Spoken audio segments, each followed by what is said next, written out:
As a historic and decisive decision that would end this war before it could escalate further. On that intelligence assessment, the president dismissing it as early, inaccurate, and almost beside the point, projecting optimism that Iran would abandon its nuclear ambitions and that this fragile ceasefire will hold. President Trump taking center stage this morning at a summit of NATO allies, touting the weekend airstrikes he ordered against Iranian nuclear targets as the conflict's decisive moment. That hit ended the war.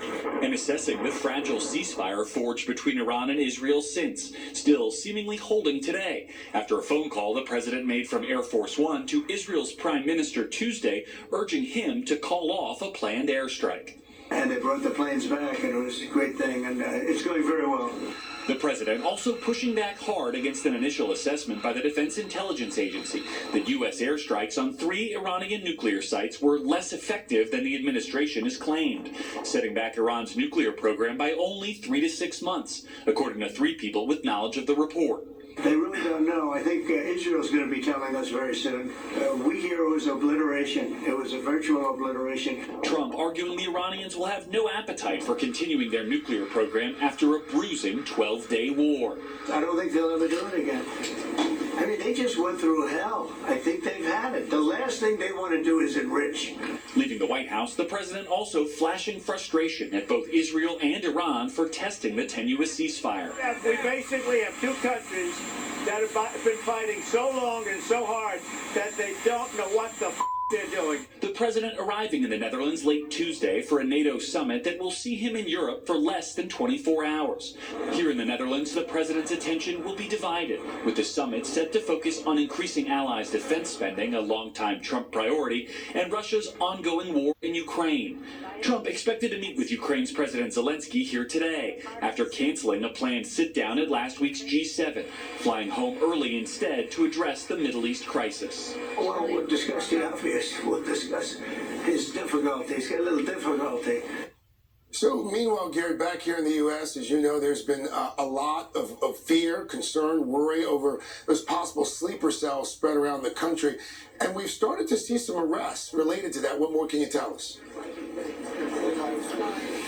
Yeah, Craig, ICE says over the last 48 hours or so, they've arrested 11 Iranian nationals, including a former Iranian army sniper and a man with admitted ties to Hezbollah, although none of them have direct terrorism links or linked specifically to sleeper cells. And the Department of Homeland Security says there are no current credible threats of terrorism against the United States. DHS wants these arrests to show that they are taking even the threat of terrorism in American communities very seriously in this moment.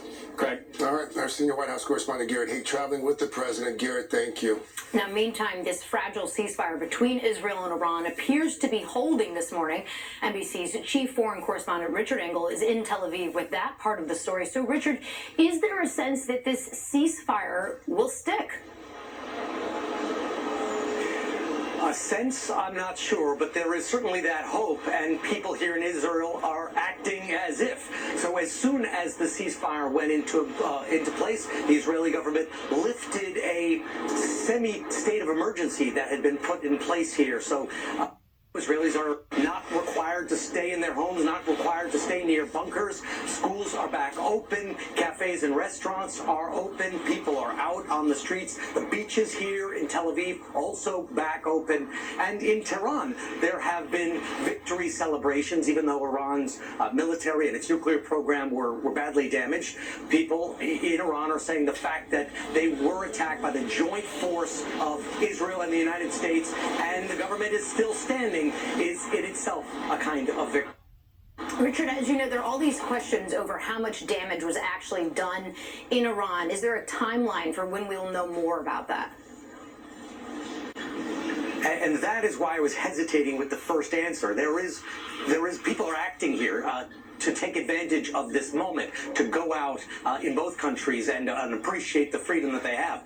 But there is this lingering fear that there could be more rounds to come, that this is not over yet because of the disputes about how much damage was caused to the Iranian nuclear program by the U.S. and Israeli strikes, and because of this open question about nearly 1,000 pounds, 880 pounds of 60% enriched uranium, which is apparently missing. It is unavailable unaccounted for. The Iranians say they removed it before the U.S. strikes. And just a short while ago, President Trump said that he doesn't believe that. He thinks that the strikes were so devastating that the Iranians wouldn't have had time to remove the material, that it would have been dangerous for them to come into contact with this highly enriched uranium, not enriched enough to make a bomb, but enriched enough to potentially make a dirty bomb.